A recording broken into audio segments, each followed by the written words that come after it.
Olá pessoal, tudo bem? Sejam bem-vindos a mais uma aula de elaboração e análise de projetos. Nessa semana nós vamos trabalhar com temas de estratégias empresariais, tá? Então é um tema bastante abrangente e por esse motivo eu resolvi dividir em duas partes, né? Então nós teremos aí duas videoaulas essa semana sobre esse tema. E além disso, eu vou deixar disponível para vocês, né, algumas sugestões de vídeos que estão no YouTube para que vocês possam complementar aí os estudos, né, referente a esse tema que é bastante rico, né, de conteúdo, que são as estratégias empresariais. Então eu estou trazendo esse tema agora na segunda semana da nossa disciplina para seguir um pouquinho a sugestão do livro do Nelson Casarotto, que a gente está utilizando, que é a partir das estratégias ou da definição das estratégias empresariais que a gente passa a formular atualmente, né, toda a elaboração do anteprojeto e também a análise da viabilidade, né, seja ela econômica ou seja ela financeira. Bom, então, seguindo nessa linha, nós vamos trabalhar com essa primeira noção de planejamento estratégico, né, que ela serve tanto para novos negócios quanto para negócios que já estão em andamento, que pretendem reformular, né, suas estratégias ou mesmo avançar, seja para novos mercados ou através do lançamento de novos produtos no mercado em que as empresas já atuam. Tá? Bom, basicamente, né, o planejamento estratégico ele vai envolver três grandes estudos. Tá? O primeiro seria a análise sistemática da situação atual, tá? Que envolve tanto a situação externa quanto a situação interna da organização, né, que a gente está analisando. E claro, é muito mais fácil fazer esse tipo de análise quando já existe uma organização que já atua no mercado. Então, o acesso a informações, tanto internas quanto externas, né, é muito mais fácil, já existe um conhecimento consolidado, do que quando a gente vai abrir um novo negócio. Tá? Então, quando existe um novo negócio, existe um trabalho de investigação muito mais aprofundado e a gente tem uma incerteza muito maior em relação aos possíveis desdobramentos, né, do estudo. Bom, a segunda parte, né, dessa etapa, vamos dizer assim, de planejamento estratégico, envolve também a análise de ameaças e oportunidades futuras. Então a gente vai ver, né, e eu vou deixar um vídeo para vocês assistirem como complemento, que basicamente surge da análise SWOT, né, que são as forças, as fraquezas do ambiente interno da organização, diante, né, de uma análise do ambiente externo da organização. Aqui é onde vão ser identificadas as oportunidades de negócio, mas também as possíveis ameaças, né, à empresa em função da concorrência, em função da mudança na legislação, por exemplo. Né? Então, diversos aspectos que podem fazer com que a rentabilidade do negócio seja prejudicada, né, por questões que fogem ao controle da organização.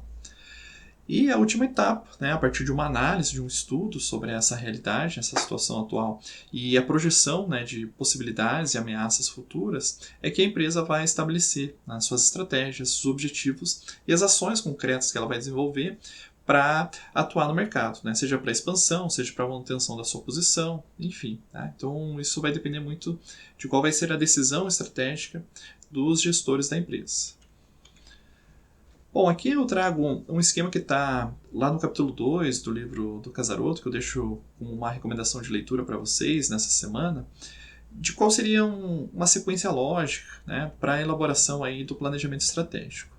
Bom, aqui a gente tem no início, né, a definição do negócio, ou seja, qual é a forma básica de ganhar dinheiro que a empresa vai atuar, que não necessariamente é um projeto industrial, como a gente tem discutido, então ela pode envolver aí um comércio, né, tipo a Nike, por exemplo, né, que tem uma marca, que trabalha a sua marca, os canais de distribuição e faz a contratação dos fabricantes dos tênis e de outros produtos. Né? Então, não necessariamente o negócio envolve um projeto industrial, né? Como era mais comum acontecer no Brasil em outra época. Né? Então, com a globalização, com a integração dos mercados, não necessariamente um negócio ele vai ser um negócio industrial, né? Ele envolve a manufatura diretamente. Né? Então, por isso, a gente está adotando essa nomenclatura que o próprio autor sugeriu para nós. E aí a gente tem, né, principalmente quem estuda administração, e enfim, eu posso também complementar isso, né, com com outras sugestões de leitura, ou mesmo de vídeo, toda a organização ela vai definir qual é a sua missão, né? Então, o plano de negócio da empresa, ela começa com a definição da missão, da visão da empresa, quais são os seus valores, né, que ela pretende desenvolver. E essa missão, basicamente, é aquela necessidade que o empresário, né, ou o grupo de empresários identificou, uma necessidade social, né, uma demanda que existe, e essa missão da empresa vai ser justamente suprir essa demanda, né? Seja com um produto de qualidade, seja com um produto de baixo custo, atendendo, né, a uma demanda que não é suprida pelos produtos que estão no mercado atualmente, enfim, né? E, então, a partir da definição da missão, né, o que a empresa vai fazer, né, para atender essa demanda social, ela vai realizar um diagnóstico externo, então essa análise do ambiente externo, para verificar quais são as oportunidades e ameaças, e depois, né, com essa informação, que ela parte para fazer um diagnóstico interno, né? Então, esse diagnóstico interno, que eu estou marcando aqui com o mouse, ele vai abrir duas frentes, né? Primeiro é um plano contingencial, ou seja, à medida que se identificam ameaças e fraquezas, né, da empresa, esse plano contingencial visa minimizar, né, possíveis prejuízos ou dificuldades que a empresa possa enfrentar em função desse diagnóstico. E o segundo elemento, que é o que a gente vai focar, são a questão dos planos estratégicos, tá?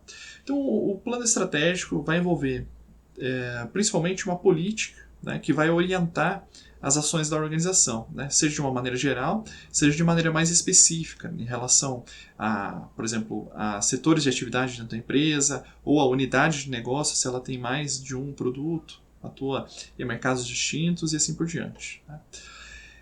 E vejam que, tanto na questão do plano contingencial, quanto no plano estratégico, né, existe a fase posterior, que é da execução, né, o controle, né, que é o acompanhamento dessa execução, e a avaliação, né? Então, a avaliação ela serve aí como um diagnóstico a posteriori, né, depois do momento que foi implementado, tanto o plano contingencial quanto o plano estratégico, para reavaliar, né, se aquilo funcionou ou se a empresa ela precisa se readequar, tá? A gente vai focar, obviamente, né, até o nível dos planos, né, principalmente o plano estratégico, que é o foco temático dessa semana, porque a parte da execução, né, ela vem posteriormente, né, a partir do momento que a gente decide pela implementação de um determinado projeto, tá?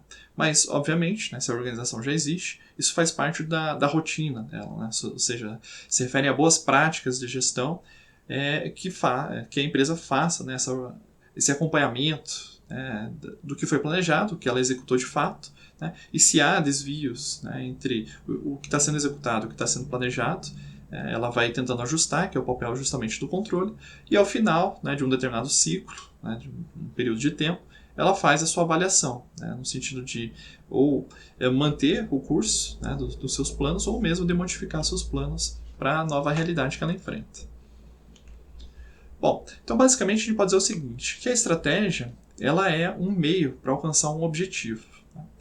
E o autor que a gente vai trabalhar nessa disciplina, né, o Nelson Casarotto, filho, que eu já comentei com vocês, vai dizer o seguinte: atualmente prevalece a estratégia, né? Ou seja, a empresa ela primeiro traça qual que vai ser o caminho que ela vai trilhar, e a partir disso ela vai definindo objetivos, né? Então, ela não define o objetivo primeiro para depois elaborar estratégias, senão o contrário, né? Ou seja, ela estabelece as estratégias para atuar no determinado mercado, e a partir disso ela vai estabelecendo objetivos a serem alcançados, né? E isso vai ser definido, ou seja, os objetivos são definidos a partir da avaliação das ameaças, oportunidades, das fortalezas e fraquezas, né, que é a análise SWOT, que eu comentei com vocês. E isso faz com que, à medida que tanto o ambiente externo muda, quanto o próprio ambiente interno, né, vai se ajustando, que a gente tenha uma possível mutabilidade dos objetivos, né? Isso está em consonância com uma tendência, né, já de longa data, né, mas que ainda é vigente, que é a ideia da produção flexível, ou seja, que todo o sistema de negócio da empresa ela permita flexibilidade para introduzir novos produtos, para alterar processos, né, para fazer com que ela tenha uma capacidade de resposta a mudanças, né, tanto na introdução de produtos pelos concorrentes, né, que ela seja capaz de melhorar seus produtos em resposta ao que os concorrentes estão fazendo, como também adequar, né, as exigências novas da demanda. Então, por exemplo, produtos mais saudáveis, embalagens, né, que sejam recicláveis, para dar conta, né, do desafio ambiental e assim por diante. Então, por isso a gente tem essa questão da mutabilidade dos objetivos em função do ambiente que ele está, né, em constante mudança. Então essa é a ideia que está sendo trazida para nós, dentro dessa perspectiva, né, estratégica mais contemporânea. Bom, além disso, a gente pode ter estratégias globais, né, que dizem respeito à forma como a empresa vai atuar no mercado, mas a gente pode ter também as estratégias funcionais, que dizem respeito a cada segmento específico, né, ou a cada função específica dentro da empresa. Então, vamos pensar que a gente tem uma empresa lá que produz um determinado produto, então a gente pode ter uma estratégia produtiva, como é que ela vai trabalhar com a organização da produção, como é que vai ser o regime de trabalho, a interação com seus fornecedores e assim por diante.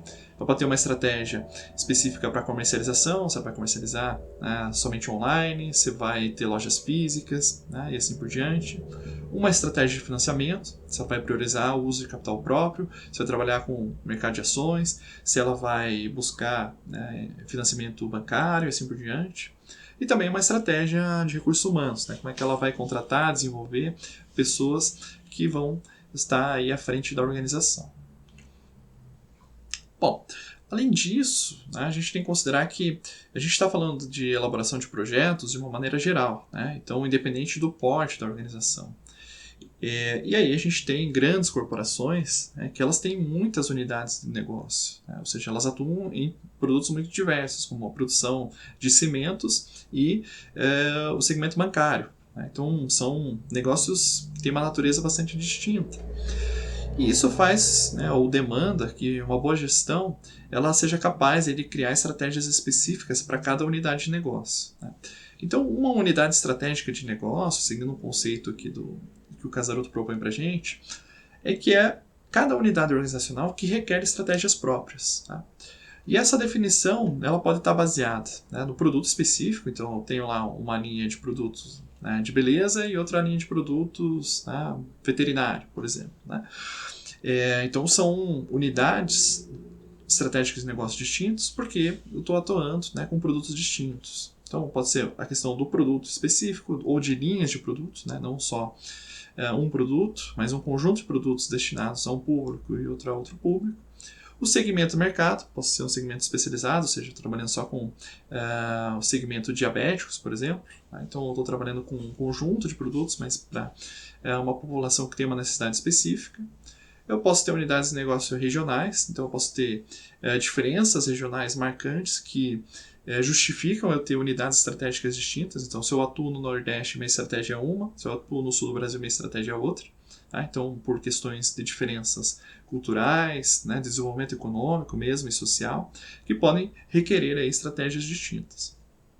E também, né, uma coisa que vai ser comum a todas elas, que cada unidade estratégica de negócio ela vai ser responsável pela venda, né, de determinados produtos ou serviços e, naturalmente, pela geração de lucros. Então, eu posso dividir também dessa forma, né, as unidades estratégicas de negócio de acordo com a sua responsabilidade aí de venda e de lucro para a organização ou para a corporação. Né. Então, como eu estou falando em separar diferentes unidades estratégicas de negócio, né, a gente está falando de organizações que têm um determinado porte, né, que já tem uma segmentação, né, diferentes linhas de atuação no mercado. Bom, aqui a gente tem um outro fluxograma, né, já mais elaborado pelo autor, né, que ele sugere o seguinte: bom, para a gente poder realizar aí, né, um planejamento estratégico, a gente tem que passar por algumas etapas, principalmente a gente está falando de grandes organizações.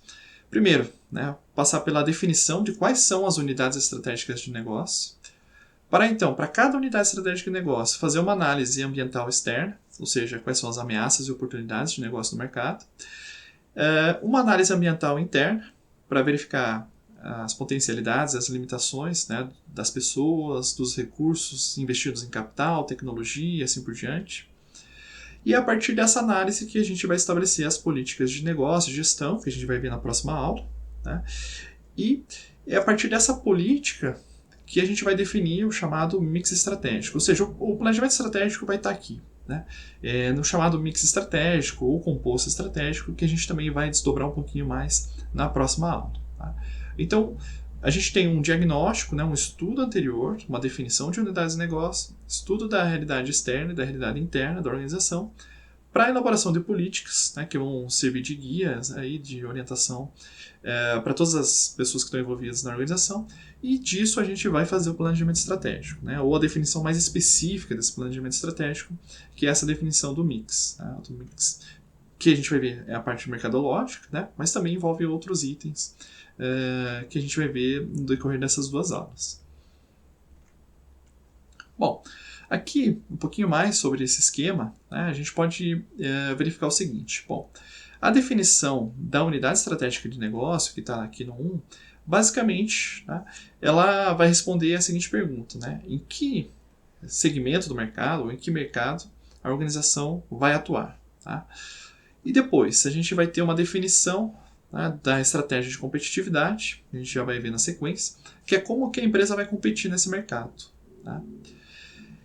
Terceiro, ela vai ter que definir, né, qual que vai ser a estratégia de produto ou de mercado, né, ou seja, como é que ela vai desenvolver o seu produto ou o mercado que ela atua, e depois como é que ela vai investir. Né? A gente vai discutir também essa análise de portfólio ainda nessa aula, que basicamente é uma estratégia de utilização dos meios, né? Ou seja, se ela vai investir mais ou menos, né?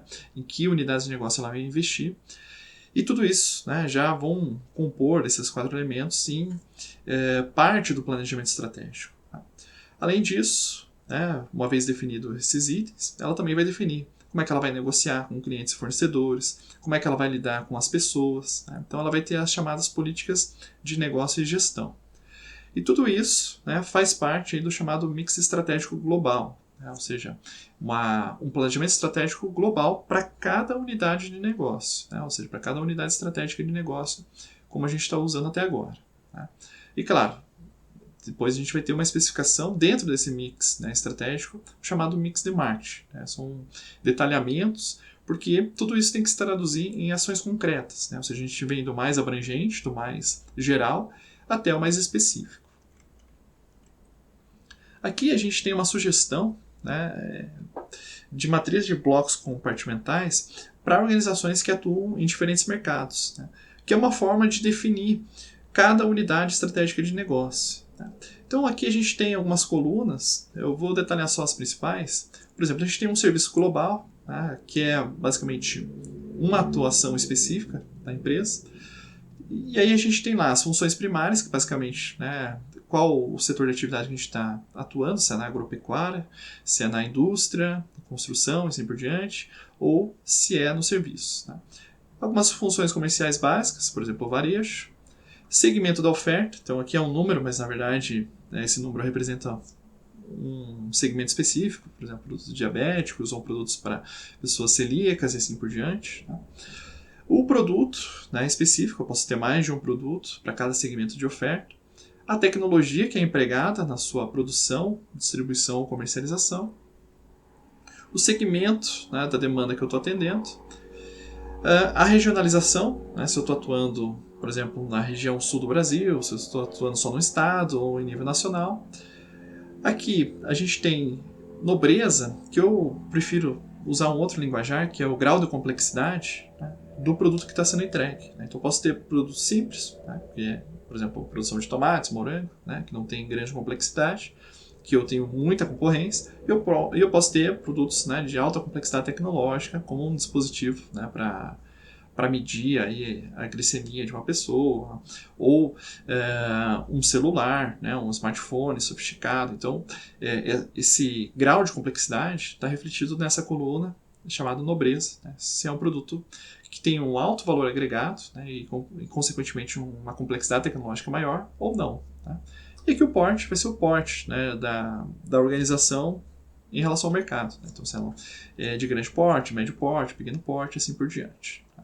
Então, aqui são algumas informações básicas que a gente pode organizar, principalmente se há uma empresa que atua em diferentes tipos de mercados ou planeja expandir seus negócios para diferentes tipos de mercado, para ela conseguir definir quais são, né, as unidades estratégicas de negócio que vão requerer estratégias próprias, tá? Lembrando dessa concepção que a gente trabalhou lá atrás. Bom, além disso, indo um pouquinho mais para o assunto da estratégia, né, a gente tem as chamadas estratégicas genéricas de Porter, né, que é o Michael Porter, um economista e administrador, a gente pode colocar assim, estadunidense, que contribuiu bastante para essa temática, né, das estratégias competitivas. E basicamente ele trabalha o seguinte, né, que existem 3 grandes estratégias empresariais. A primeira delas é a chamada liderança em custo, né, que está aqui nessa bola maior, que basicamente consiste em desenvolver um processo produtivo e um produto padronizado para que se obtenha o menor custo possível, né? Consequentemente, essa empresa ela consegue colocar um produto no mercado a um preço mais baixo que os demais concorrentes. Então, a sua fonte de lucro ou de rentabilidade vai estar justamente nos ganhos de escala. Ela vai vender em grandes quantidades, em diversos mercados. Como é um produto mais barato que os demais, né, a tendência é que ela consiga vender mais também. Então, a fonte do lucro dessa empresa está justamente nesse custo mais baixo, que se reflete num preço mais baixo, e com isso ela vai ter uma parcela grande de mercado. Então, é uma estratégia que, claro, vai exigir uma certa liderança, né, em termos de inserção no mercado, de capacidade produtiva, de redução de custos, de negociação com fornecedores e assim por diante, né? Então, não é fácil obter essa liderança em custo quando já existem empresas que atuam, né, com esse tipo de estratégia. Uma segunda forma de entrar no mercado seria mediante a diferenciação do produto, né? Então aqui poderia representar uma parcela menor, porque a gente está falando de produtos de maior qualidade ou produtos personalizados, que consequentemente, né, eles vão refletir num preço mais alto. Então, não necessariamente um produto diferenciado ele vai ser um produto caro, mas a tendência é que ele traga elementos, né, que agreguem a qualidade do produto e faz com que ele seja mais caro ou que a empresa consiga estabelecer uma margem de lucro maior e, portanto, um preço mais alto, né? Então, não necessariamente vai ser um produto de consumo em massa, né? Pode vir a ser, mas a tendência é que você tenha um mercado mais estreito do que o mercado de produtos, né, que competem por preços.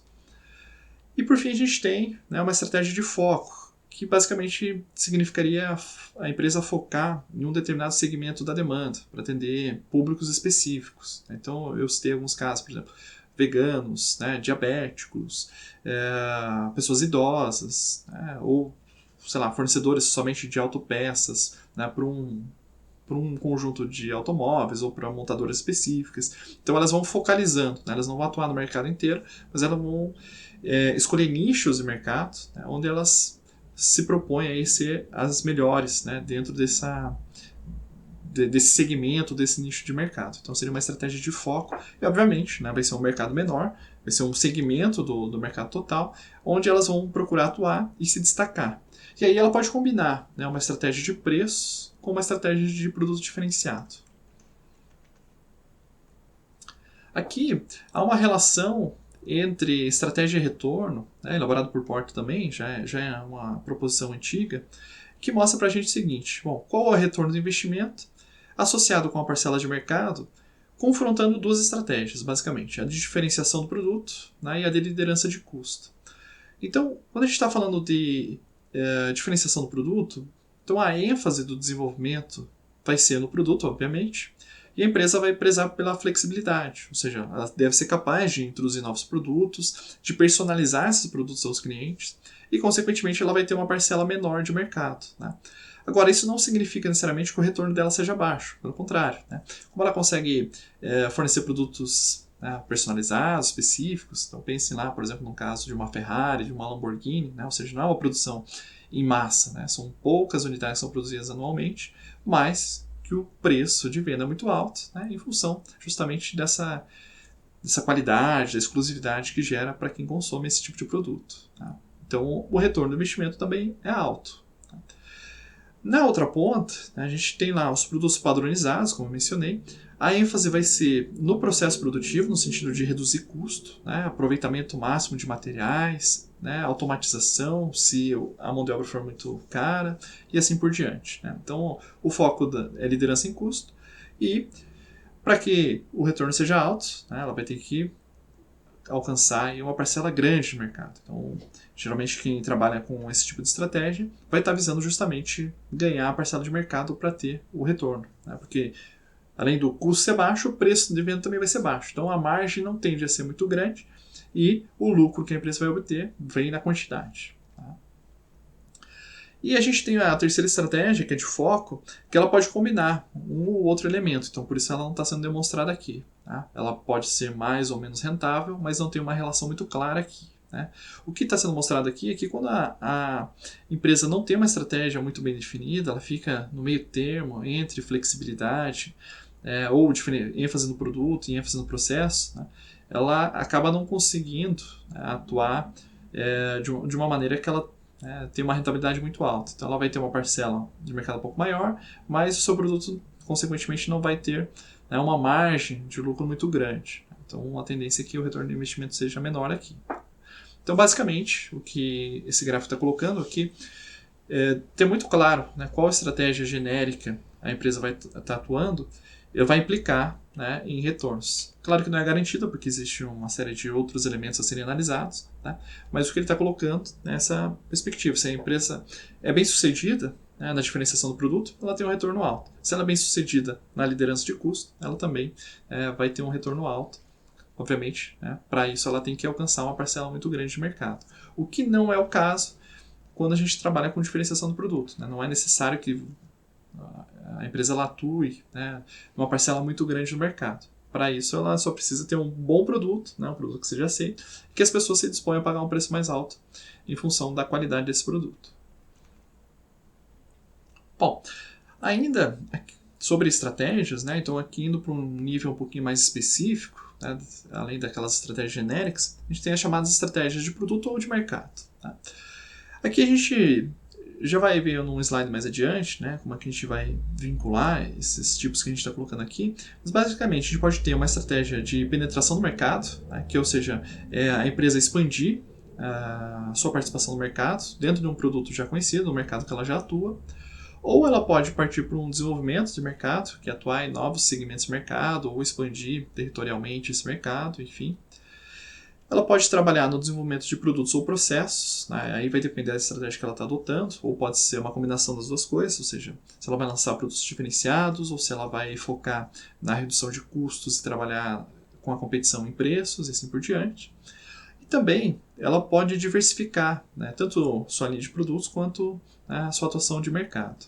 A gente tem a chamada diversificação lateral ou horizontal, que é quando a empresa, né, ela vai oferecendo novos produtos, que podem ser no mesmo segmento de mercado. Então, pensa assim, ela tem um refrigerante A, passa a produzir outros refrigerantes, ou ela vai indo para mercados próximos. Então, ela produz refrigerantes, passa a produzir cervejas e outras bebidas alcoólicas, passa a produzir ou engarrafar água mineral e assim por diante, salgadinhos e coisas do gênero. Né? Então ela vai fazendo uma diversificação lateral. Né? Ela continua atuando no mercado de alimentos e bebidas, como nesse meu exemplo, e ela vai indo para os lados, né? No sentido de que ela vai agregando novos produtos e vai atuando em novos mercados, às vezes complementares, às vezes não. Né? Então a gente pode também ter atuação nos chamados conglomerados empresariais, né? Que uma coisa não tem nada a ver com a outra. Então, por exemplo, eu tenho lá a Samsung, que ela produz equipamentos eletrônicos e assim por diante, mas também atua na produção de produtos biotecnológicos, como medicamentos. Tá? Então, não necessariamente essa diversificação ela fica restrita a mercados correlatos. Né? Então, pode ir também para novos mercados. Já a integração vertical, que ela pode ser a montante ou a jusante, né? Basicamente se refere, quando eu falo integração a montante, ela passa a incorporar etapas, né, de produção anteriores ao que ela faz. Então, vamos pensar o seguinte, a gente pode pensar no supermercado, né, que compra mercadorias, né, de empresas, produtores rurais e assim por diante, e vende para o cliente final, tá? Para o consumidor final. Ela pode passar a incorporar, por exemplo, uma padaria, produzir o próprio pão, né? Comprar uma fazenda e fazer o próprio cultivo lá de frutas, verduras e colocar para vender no mercado. Né? Então esse seria um tipo de integração vertical a montante, ela vai voltando atrás na cadeia de valor. Né? Então ela passa a produzir por ela mesma etapas que antes ela adquiria de fornecedores. Já a integração vertical a jusante, né? Ela vai integrando etapas que eram feitas por outras empresas para chegar no consumidor final. Então, vamos pensar o seguinte, a gente tem lá uma fabricante de chinelos, né? Então, essa fabricante de chinelos, ela atuava só no segmento industrial, fabricava chinelo e contratava uma empresa de transportadora, caminhões e outras, para entregar nos comércios atacadistas e depois para colocar nas lojas aí de calçados, né, em shopping e assim por diante. Ela pode passar a avançar, ter a sua própria, por exemplo, frota de caminhões para fazer entrega, ter sua própria loja no shopping e assim por diante. Então isso ela vai avançando na cadeia, chegando mais próximo do consumidor final. Então esse tipo de integração vertical seria a chamada integração vertical ajusante. Né? Então esse termo amontante, ajusante, ele é uma analogia com um curso de um rio. Né? Então se a gente está numa determinada parte do rio, né, de onde vem a água desse rio a gente chama que é a montante. Né? E para onde vai seria o fluxo ajusante. Tá? Então essa é a ideia também da integração vertical numa cadeia de produção. Né? Ou seja, o que foi elaborado anteriormente, né, de onde a gente está recebendo insumos, matérias-primas, seria a montante, e para onde a gente está destinando, né, o que a gente produziu, seria a jusante, até chegar, né, no consumidor final ou no cliente final, por exemplo, se é um bem de capital, uma máquina, um equipamento que vai ser comprada e utilizada numa fábrica. Né? Então, o consumidor final, vou colocar assim, seria a própria empresa. Bom, aqui a gente tem um esquema bastante interessante, chamado a matriz produto-mercado de Ansoff, que faz uma relação entre aquelas estratégias que a gente comentou. Então, veja o seguinte, a gente tem aqui o produto atual, né, e novos produtos nas colunas, e a gente tem o mercado corrente e novos mercados nas linhas. Então, uma estratégia de penetração de mercado, basicamente, a gente vai estar trabalhando com um produto atual no mercado que a empresa já atua. Então, na verdade, ela está tentando ganhar espaço, né, da concorrência nesse mercado. Né? Isso pode se dar através de preços mais competitivos ou de uma qualidade maior, com preços, né, não tão elevados. Por outro lado, ela pode também atuar no mercado que já atua, né, por exemplo, no mercado de refrigerantes, colocando novos produtos. Né? Então, esses produtos podem ser melhores, podem ser novas embalagens, podem ser novos sabores, né? Enfim, ela vai diversificar, vai tentar desenvolver novos produtos, ou pode desenvolver novos processos, tá? Sei lá, com embalagens recicláveis, né? Enfim, outras coisas que consumam menos materiais e assim por diante. Né? Mas ela vai estar atuando ainda no mercado atual, mas com novos produtos. Se ela vislumbra, né, usar o produto atual para entrar em novos mercados, a gente vai chamar de desenvolvimento de mercado. Né? Então, basicamente, ela ou vai estar tentando atingir, né, um outro público com o mesmo produto. Então, sei lá, atua muito bem no segmento de jovens, mas quer que adultos também consumam esse produto. Então, ela vai procurar estabelecer estratégias de marketing para atingir esse público. Né? Ou ela pode expandir o seu mercado. Né? Então ela está indo para novos mercados do ponto de vista regional. Então atuo no sul do Brasil, vou expandindo para o sudeste e vou tentando conseguir novos mercados com os produtos que eu já tenho. E quando ela combina, né, novos produtos e novos mercados, a gente tem a chamada diversificação. Tá? Então eu estou ampliando minha linha de produtos e também, né, consequentemente, né, os mercados em que eu estou atuando. Então eu passo lá do refrigerante para cerveja, para água mineral, para salgadinhos em pacote e assim por diante. Né? Então tem essa diversificação que pode ser de mercados correlatos, como eu mencionei, ou para novos mercados radicalmente diferentes. Né? Então eu passo a produzir, né, eu produzia refrigerante, agora eu passo a produzir carros, por exemplo. Né? Então, ou o caso, né, que eu mencionei lá atrás, eu atuo na extração de minérios e aí eu vou para o mercado bancário. Né? Então, isso também é uma possibilidade aí de diversificação empresarial. Bom, um terceiro elemento bastante importante são as chamadas estratégias de investimento. Aqui a gente vai ver um modelo mais simples, mas basicamente, né, vão refletir aí as decisões de investimento, né, de ampliar os investimentos, fazer novos investimentos, de manter os investimentos já realizados, ou seja, as atividades que estão em operações, ou mesmo a decisão de desinvestimento, que é fechar o negócio e vender, né, fábricas, unidades, né, de negócio, e recuperar uma parte do capital, né, se não for possível recuperar tudo, e usar esse recurso para novos investimentos. Aqui a gente tem, né, algo bastante comum e já é utilizado, né, no mundo empresarial, vamos dizer assim, mas que também já tenha, né, uma certa data aí da sua formulação, que é a chamada matriz de portfólio, né, do Banking Consulting Group, aqui está invertido, né, não é BGC, senão BCG, que mostra, né, algumas decisões aí em relação a possíveis investimentos. Aqui tem alguns nomes, né, caricatos, vamos dizer assim, sobre como, né, esse grupo simplificou, vamos dizer assim, né, os conceitos, mas tem uma análise fundamentada por trás. Né? Então, basicamente, a gente tem o seguinte: uma relação, né, que vai de baixo para cima, que prevê crescimento de mercado, então embaixo seria menor, em cima mais alto, e aqui, né, entre as colunas, da direita para a esquerda, né, vai aumentando a fatia relativa de mercado. Então vamos começar pelo seguinte: essa ideia da interrogação, né, ela seria um tipo de negócio em que a gente tem ainda uma fatia de mercado baixa, né, mas que tem, né, pelo menos nos estudos, nas perspectivas, um grande potencial de crescimento do mercado. Né. Então, esse tipo de investimento, ele tem o seu risco, né, porque justamente ele é representado por uma interrogação, mas que ele tem potencial. Né. Então, poderia ser um tipo de negócio que, ponderados os riscos, né, pode trazer um grande retorno de investimento.